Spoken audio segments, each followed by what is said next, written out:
Sveikas Povilai, tai ką čia šeštadienio rytą vėl veikia? Turbūt tą patį ką ir tu. Tai velnės, kągi mes šis tam tada veikia? Atsimeni, kažkiek laiko atgal planavom, žiūrėjom ir matėm, kad turim krūvą darbų, kurie yra nepabaigti ir galva buvo jau labai išnimus. Taip, prisimenu, tada mes priėjome prie idėjos, kad reikėtų padaryti tokį 10 dienų spurtą ir susitvarkyti su tais darbais. Pavyko?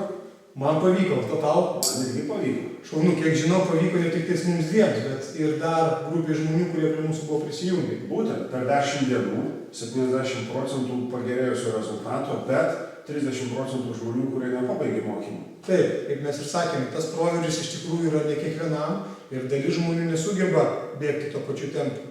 Bet kiekvienas gali pabandyti ir kelti savo didesnius tikslus ir priimti didelį iššūkį, kurio negalėjau padaryti praeitais metais, bet gali padaryti naujais.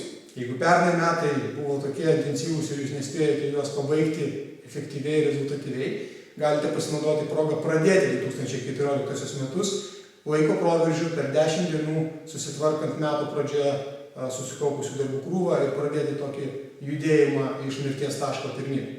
Nes mes renkam vis naują grupę į laiko proveržį, kuris duoda tikrai gerus rezultatus tiem, kas nori rezultato ir pasiryžę jį pasiekti. Tad jeigu jūs manote, kad tai yra galimybė jums, skaitykite apačioje ir registruokitės. Rezultatai žmonių ir atsiliepimai taip pat yra apačioje.